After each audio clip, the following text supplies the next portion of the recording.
trying out this new thing where I actually put stream markers for things that I'm interested in. Like, maybe if I said something interesting, I'll be like, you know what? Maybe that's something that I want to go back to. Because people do this thing where it's like, you should rewatch your stream for feedback. Here's the thing. If you're going to watch your stream for feedback, you kind of do have to pick and choose what you want to watch. I had this revelation a few days ago. I was watching an Avoiding the Puddle stream, and then I also watched a little bit of Lugwood's stream on how to kind of do the Twitch thing, you know, the meta. What's the meta right now for Twitch? If you need to review your VODs, no one wants to do that shit. We are lazy by nature. That's the thing. We're lazy by nature. There's no way we're going to watch that many VODs. It's just not possible. There's too much footage. It's a 4 to 6 hour stream. You think I'm gonna watch all of that? Anyway, long story short, now I'm doing stream markers. So if I feel like I did something interesting, I'm just gonna do a stream marker. Streaming is a gig where you give all your shit for free and you get nothing in return. Maybe someone goes, hey, this guy's alright, clap minus $4.99. But it's not gonna happen for the most part. And if you want to up your game, you got to do that on your own. And also, I've noticed that different avenues might be the way to be more successful. The way to be successful on Twitch is to not be successful on Twitch at all, but to be successful on YouTube. Is this a long way to say I might have the YouTube going? No. But maybe. I don't know. I'll think about it. Rewatching your own stream feels like trying to optimize something that isn't actually important until you're making it. It depends. I think now that I'm really trying to reflect on stuff like this, and look, I just do this for fun. I'm not gonna make this into a whole thing. If I make it, I make it. That's fine. That's great. But for the most part, I just want to enjoy the experience. I want to enjoy the game I'm playing, and I want to have some fun with the chat room, even though some of you are a bit erroneous. Or like another social media platform. Yes, exactly. Being consistent is the biggest driver. I agree. Bloodwood definitely touched on something like that before as well, where he's like, look, consistency is going to be bigger than trying to provide high-level content every single time. And you see that.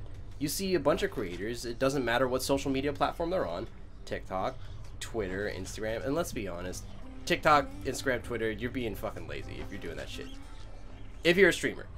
If you were in some other way invested in a social media platform that drives success, I don't know exactly what it is. Maybe you're like a marketer for a company or something like that.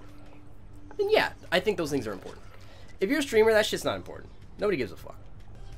I think YouTube, hell, if you want to do Facebook, it might even be a little bit easier. Because you do Facebook, you don't even need to make an account if you want to donate to somebody's streams. But also, Facebook's weird. I don't know about that. Even YouTube streaming is a little bit different as well. The more I think about it, the more I think Twitch is just not that great. But I've been drinking the purple slurp juice on Twitch for so long that I just don't want to try another platform at this point. Also, all the homies are using Twitch, so you gotta help the homies. And that's probably a little more important than, you know, trying to gain views or subs or anything like that right now. My biggest metric was when I was streaming every morning for about an hour. Yeah, short stream every day at the same time. And that's the thing. It's just like, I'm gonna mark this because I feel like this is something I feel like I'm actually saying something decent. Yeah, I hear some people don't like YouTube streaming, but here's the thing: nobody has the attention span to watch eight straight hours.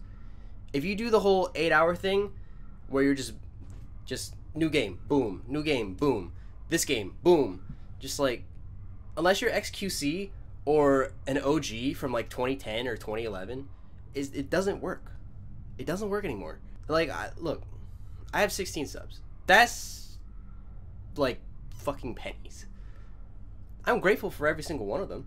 And man, if I could even get 2 emotes, that would be awesome. In order to have the most stream and the most chat open, 20% of my monitor is just useless. I was also seeing stuff like that as well. Just like there was some streamers that were just talking about like, look, I think there was one big time streamer that's verified on Twitch, and they were just like, they didn't get a second monitor till like last month. That's just a parameter that you don't need to use. Streaming consistently, branching out on other platforms, you need to have something that you can provide to other people. You see it all the time. People wait for like a big host or for a big raid, and then they get like a bunch of follows, and then you're just like, oh shit. I feel like, didn't Shroud do that a while ago? He like raided some dude, and then he got like hella subs and hella follows, and then like a month later you check back on him. I think Lugg was talking about this, and their view count's the same. If it's not growing, then you're gonna be stuck in Twitch hell like myself, where we're still at the very bottom floor. I'm working next to the janitor's closet. I can't get up to the 10th floor yet. I'm not gonna be able to talk to, you know, people like T5 Derek, 4,000 follows, hella subs, got a sick community. I think he's got a Discord too. I do not want to do a fucking Discord. That sounds awful. People have habits and there's finite time. Exactly. You can't expect that. So you gotta get them in slow chunks. And I think that's where people are like, yeah, that's how the YouTube thing goes in. And I agree. I think there are a lot of people that are doing YouTube for their Twitch streams, and it's working. I'm literally following like a bunch of people on Twitch, and I don't watch their streams. I just watch their YouTube stuff, because they could have a 4 or 5 hour stream, but then I have 10 to 20 minutes. I'm like, oh, I got 10 to 20 minutes. I can watch their highlights. Yeah, once a viewer develops a habit for a particular streamer, they're not going to go somewhere else. True. I think there's so many different flavors on Twitch that you can go anywhere. You can have you can have a Hades ice cream sandwich, or you can have a rust pot pie. You can have a Pokemon Nuzlocke challenge hot dog. It just doesn't matter. You just gotta be hungry. Come on! Look at that stuff, man. I'm hungry for that sub right now. Fat Girl's fighting with the tier 1. Thanks, homie. Much appreciated. But yeah, dude, there's even people with like higher quality streams than mine. Look at Slep. Look at his shit. His shit's so much better than mine. There are plenty of people on Twitch where they have a bunch of cool shit, and it looks great, but they don't have outreach to other platforms, and that's why they're not growing. Hell, I'm not growing. I haven't grown in years. I was at like, what, 160 follows and like 9 subs way back in 2018. Look at me now. I'm up to 212. I'm at 17 subs. That's the most I've ever had in my life. But look at that rate of growth. You got people on here that are here for only like a few months, and suddenly they're like verified. And some of them don't even have a webcam. I think that really is what it boils down to. You gotta get them with YouTube. There's definitely network effects. Yeah. Here's the thing. The Twitch, it has the metagame, you know? It's all about the metagame.